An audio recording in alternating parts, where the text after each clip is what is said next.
Mom, where are you? I just got home from my night shift and I don't see you anywhere. You don't normally get up this early, do you? Huh? Who's that? Mom, are you okay?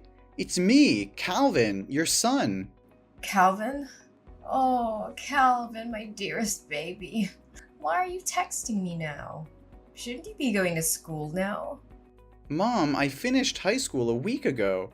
I only need to attend the graduation ceremony in the next few days, so there's no need to go to school anymore. Oh, I see. Why are you texting me now? Shouldn't you be going to school now? Mom, you just asked the same question and I just answered it. Are you sure you're really okay? Oh, really? I, I just didn't pay much attention. I think I'm still not fully awake. Then why are you texting me? I just wanted to ask where you are. What do you mean you're not awake? Are you hanging out with some friends you made recently and getting drunk again? Well, it's almost the same thing. Mom, are you drinking on an empty stomach again? Seriously, I haven't seen you eat anything lately. The dinner I prepared you last night before going to work is still on the table. Oh, I'm fine. It's just that I don't feel very hungry these days. It looks like you haven't showered for a few days, have you? I just collected the dirty clothes in the bathroom to wash, but I didn't see any of your dirty clothes, and you've been wearing the same clothes for the past 3 days. Are you really okay? I'm losing my patience with you, Cal. Quit nagging me. Worry about yourself, Calvin. I told you, I'm fine. Calm down, I'm just asking if you're alright. It's impossible to have a conversation with you. Well, good, because I don't feel like talking. But really, Mom, you have to take care of yourself. What you're doing is very unhealthy. Why are you acting like my parent? I'm the parent here. Well, obviously the roles have changed. I'm taking care of you now.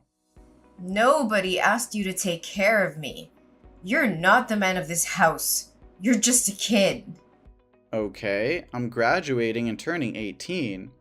I'm the only man in this house since my dad passed away 5 years ago in a hit and run. It carries some weight. Look, I'm just trying to help out. Oh, I feel so free. And I love my kid. Okay, since we're talking about school, are you still coming on next Friday? For what? Calvin, you're messing up my chill. God, it's annoying. The message alarm just keeps ringing. For my high school commencement. Well, I don't know. I'll try. I might be busy though. I might. It's the ceremony for my high school graduation. I have to give my valedictorian speech because I'm the honor student receiving a scholarship from a top university. Ugh, Calvin, seriously, it's not a big deal. What's the problem? This is a big deal. Mom, what's wrong with you? You were just excitedly talking about, oh, my baby's graduating 1 week ago. Now it's not a big deal with you anymore? Okay. Whatever you want. We'll talk about this after you get home. By the way, I just got my salary from my part-time job today, so I've saved up enough money to pay my tuition fees for the first year and still have some left over. So tonight, we're going out for a meal to celebrate. I'll treat. Oh, the college money thing? I was gonna talk to you about that too. Oh, you don't have to worry. I've already saved enough money. Next year, I'll continue working part-time to earn more money for the next year's tuition. You don't need to worry about that. Oh my God, Mom, where's all my money? I just checked my money box and it's empty. What happened? Is there a thief in the house? No. The room was immaculate, with no signs of rummaging. It's like the person who took the money knew exactly where I hid it and went straight for it. Mom, it was you, right? What? How could you suspect me? Why not one of your friends or somebody else? Come on, Mom. I haven't told anyone about saving this money except you. I've never brought friends home. So how would they know where I hid the money? The digital password on the money box shows no signs of tampering, and the password is a special sequence of numbers between you and me. Only the two of us know it. Fine, it was me, but you shouldn't doubt your own mother, Cal. What? Did you spend my money without even consulting me? Do you realize that's the money I've been saving for 3 long years? I had to work 2 or 3 part-time jobs during the holidays and even take on night shifts. Even during the school term, I worked as a babysitter or gardener for the neighbors just to save every penny. I know our family's financial situation isn't good, so I worked tirelessly to save that money for college without burdening you. But now, why did you take all that money? Oh, baby. I know how hard you've worked. But you see, I just got laid off by my company and I'm unemployed now. Yesterday, one of my friends introduced me to a highly lucrative job opportunity. But since I didn't have any money saved, I borrowed from you temporarily to invest. What? You took all of my hard-earned $8,000 to invest in a job based on a promise from a friend you've only known for a few days? How could you do that? What is that job? How can you be so sure it will be profitable? Are you sure they're not trying to deceive you? Oh, don't you worry. I've been through this job before. You can trust me. Within just 1 month, the money I borrowed from you will be returned and multiplied many times over. It'll be more than enough to cover your tuition fees for all 4 years of university. We won't have to worry about finances anymore. What? How can any job generate that much money in such a short time? Are you absolutely certain they didn't mention those figures just to deceive you? Don't worry. I swear on everything I hold dear, this job will transform our lives. But right now I have to go and secure the merchandise. We'll talk about it later. Mom, slow down. We need to think this through before jumping in. This is our last remaining savings. Mom, please answer me. Don't make impulsive decisions that could ruin us.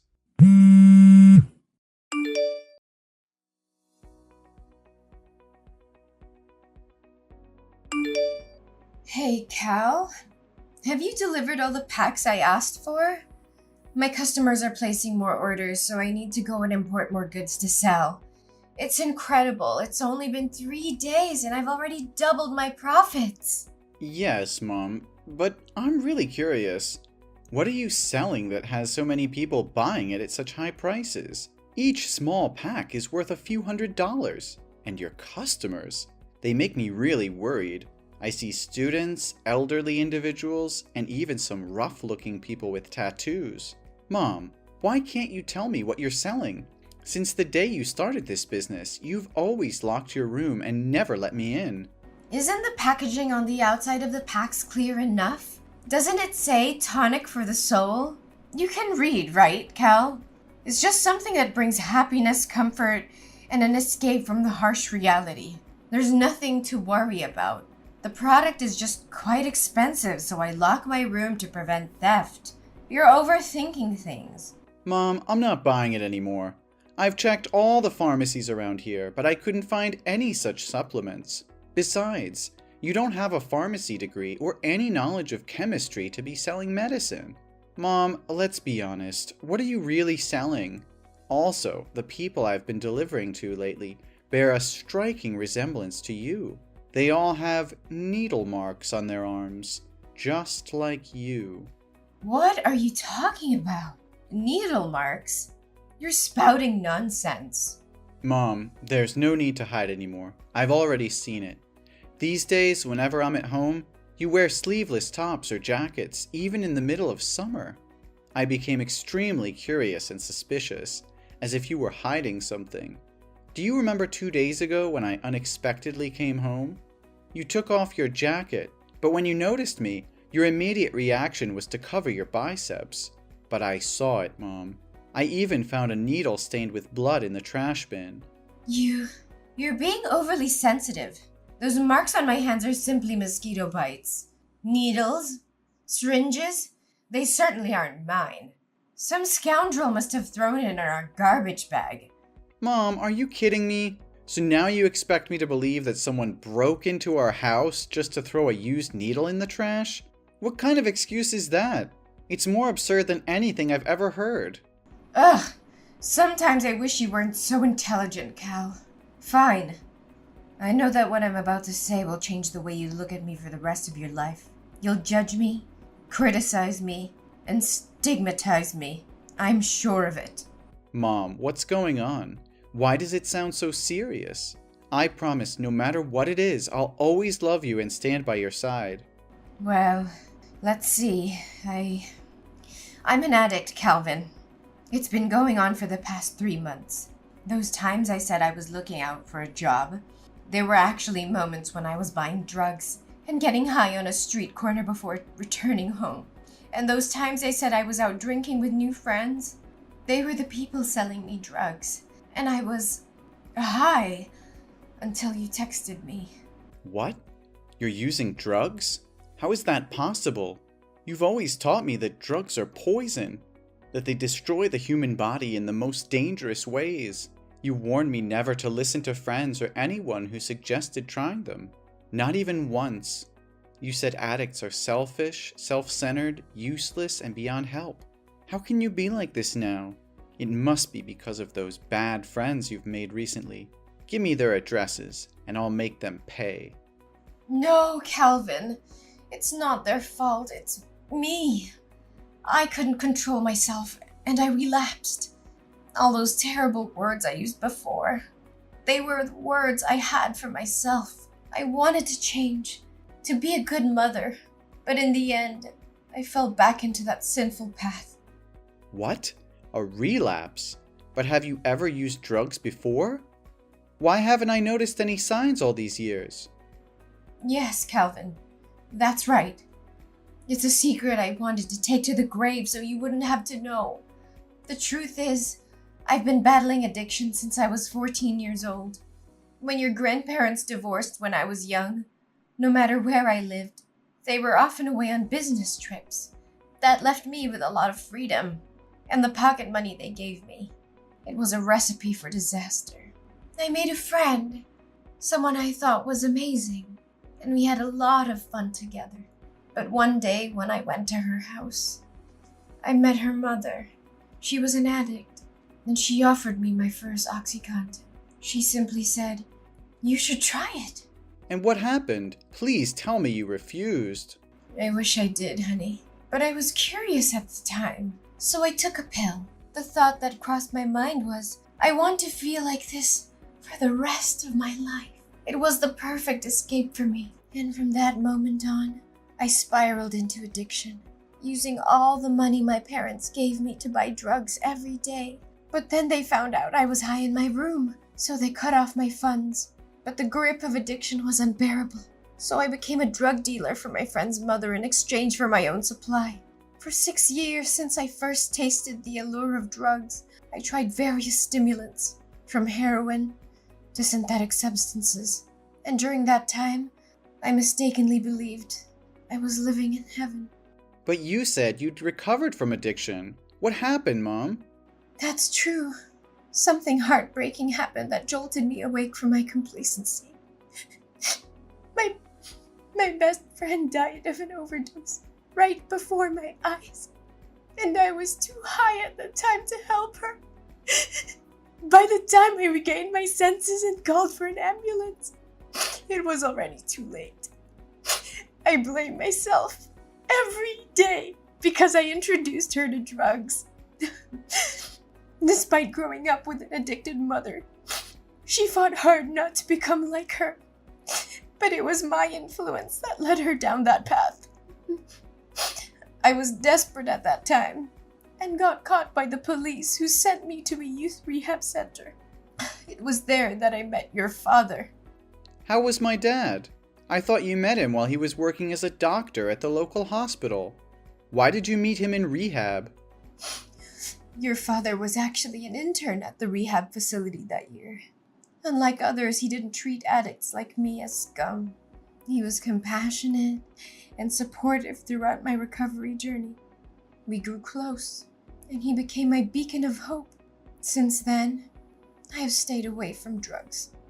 So why, after almost 18 years of being clean, did you fall back into addiction? After your father passed away, I fell into a deep depression, feeling unloved and contemplating suicide. The thought of leaving you alone in this world held me back. The pressure of making money and the constant feeling of failure as I couldn't achieve financial success left me exhausted. Finally, being fired from my job was the last straw, and I completely fell apart. Why didn't you tell me all of this earlier? I foolishly believed that everything was fine. Don't blame yourself, honey. It's not your fault. It's my own incompetence. I was so consumed by grief that I went to a bar to drown my sorrows. And there I happened to encounter the mother of my late best friend. She approached me, and I, being foolish, disclosed my situation to her. She manipulated me once again into selling drugs in this area. Initially, I hesitated, but she both seduced and threatened me. She said if I didn't become a drug dealer again, she would come to you and expose all my embarrassing past. And the allure of making a lot of money convinced me to give in to her offer. What? Please don't tell me. Inside those packs are drugs. Mom, that's illegal. I even helped you deliver them today. Not only will you end up breaking the law and going to jail, but I could also get caught, and it would ruin my future. Oh, don't worry, honey. They won't arrest you. You're still just a kid. And they didn't arrest me back in the day. You were just helping me with the deliveries today. If the police found out, just say you didn't know anything. Mom, I'm 18 years old. I'm an adult, and I'm old enough to face the consequences of my actions with the law. What? No way. I always thought of you as just a kid. What should I do? I've not only shattered my image as a good mother, but I've also jeopardized your future. I never wanted this for us, Calvin. I never wanted to be an addict, but I couldn't escape its clutches. I'm so sorry for failing you, for failing as a mother. I know it's unforgivable, but I did it out of desperation. The addiction consumed me and I lost sight of everything else. I thought I could handle it, that I could hide it from you and protect you from this darkness. But I failed, and now everything is falling apart. Mom, I can see the desperation in your eyes, but giving up is not an option. We can't let despair consume us. We have to fight for a better future, for your well-being, and for our relationship. We need to confront this head-on and seek help. Rehab can provide the support you need to overcome your addiction once again. Calvin, I just don't see a way out of this darkness. The weight of guilt, shame, and the realization of the pain I've caused is crushing me. How can I ever face myself, let alone society? I know it feels overwhelming right now, but we can't let despair dictate our choices. We have to confront the consequences of our actions and seek help. It's the only way to break free from this cycle and find redemption. Redemption? Do you really believe it's possible for someone like me? I've betrayed everything I stood for, everything I taught you. How can I ever make amends for that? Mom, redemption is not about erasing the past or pretending it didn't happen. It's about acknowledging our mistakes, taking responsibility, and committing to change. It won't be easy, and there will be obstacles along the way, but it's a journey worth taking. But what about society? They will never forgive me. They will always see me as an addict, a failure, a burden to society. They view us as criminals, as failures. Even if I go to rehab, who will hire me afterwards? Who will give me a chance? I'll be forever labeled as an addict. How can I face their judgment, their scorn? Society can be harsh, Mom, but there are also compassionate people who understand the struggles of addiction. Besides, you still have me. I'll always be here and accompany you like my father did with you. We can find a path where you can heal and rebuild your life without constantly living in fear of judgment. I want to believe, Calvin. I want to believe that there's still hope for me, for us. I'll try. For you. For our future. Please help me find the way out of this despair. Mom, that's all I could ever ask for. Together, we'll find the help you need, the support you deserve.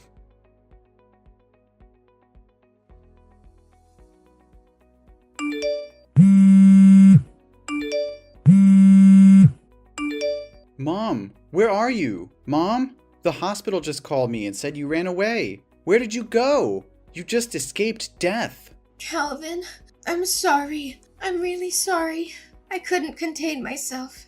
I never wanted this, Calvin. I never wanted to go down this path again. But the pain, the emptiness inside me grew so intense that I found myself drowning in desperation. I thought I could handle it, that I could find an escape. And then the devil's whispers echoed in my ears, tempting me with false promises of relief. Why don't you just let me die of an overdose? Why are you trying to save my life?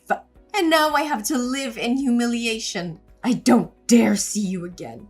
Mom, please don't say that. Don't give up on yourself. I can't bear the thought of losing you.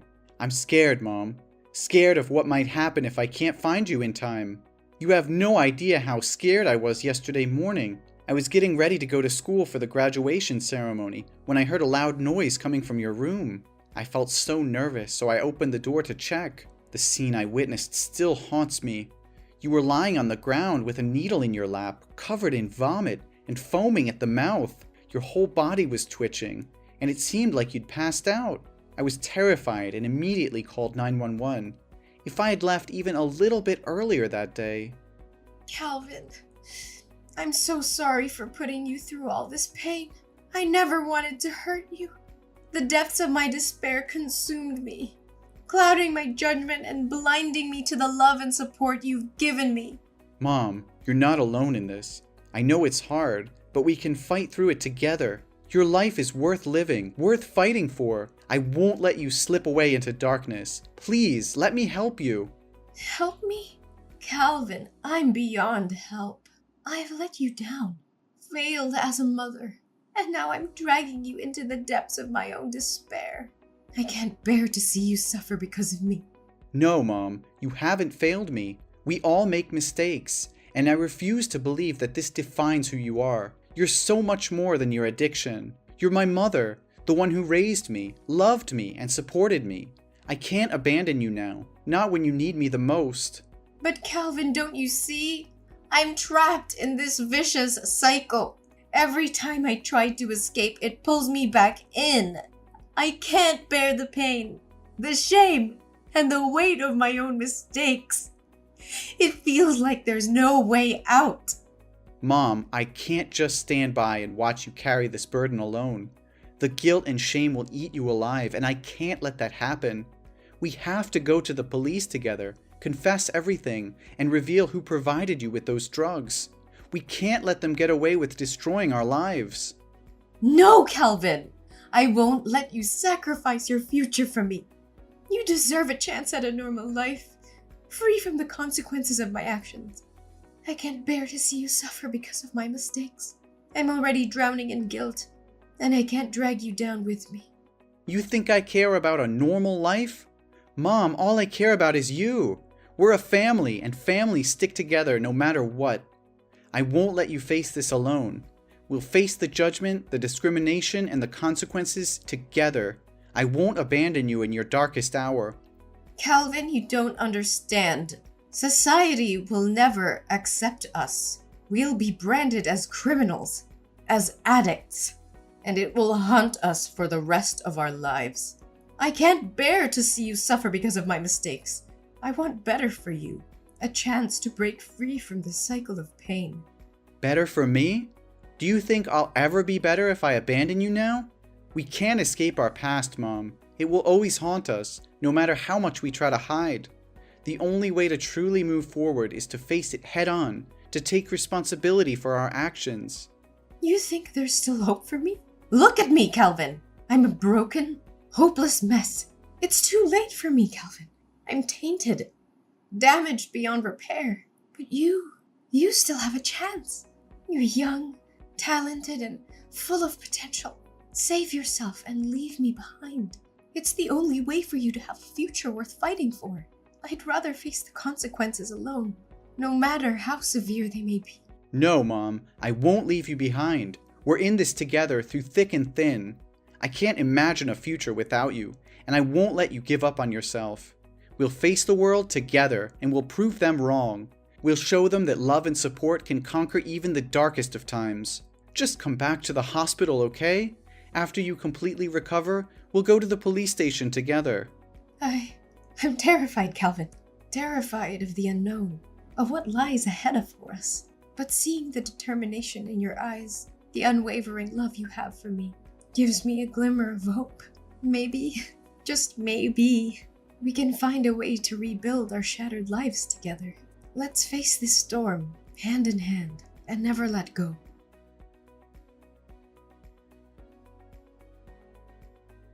After a long and arduous legal process, Mom was sentenced to 7 years in jail for her involvement in illegal drug trafficking. It was a heavy blow to both her and me, knowing they would be separated for such a long time. However, there was a glimmer of hope amidst the darkness. During the trial, Mom made a courageous decision. She decided to reveal the identity of the leader of the drug ring, providing crucial information to the authorities. Her willingness to cooperate and assist in dismantling the operation earned her a reduction in her sentence. Instead of serving the full 7 years, her sentence was reduced to 5 years. As for me, the court recognized my genuine remorse and the fact that I had been caught up in my mother's desperate struggle. Despite my involvement in transporting drugs, the judge saw potential for my rehabilitation and granted me a suspended sentence of 1 year, giving me a chance to turn my life around. The sentencing was bittersweet, as we knew we would be apart for a considerable period. But it was also a turning point, a chance for us to rebuild our lives and make amends. We held on to the hope of a brighter future, even in the face of adversity. While Mom served her time behind bars, I dedicated myself to self-improvement. I pursued education and counseling, determined to break free from the shadows of the past. I surrounded myself with positive influences and used my experience to raise awareness about the dangers of drug addiction. As the day of my mom's release approached, I eagerly awaited her return. I had grown into a responsible and compassionate young adult, ready to support her transition back into society. Together, we embraced the second chance life had given us, determined to make the most of it.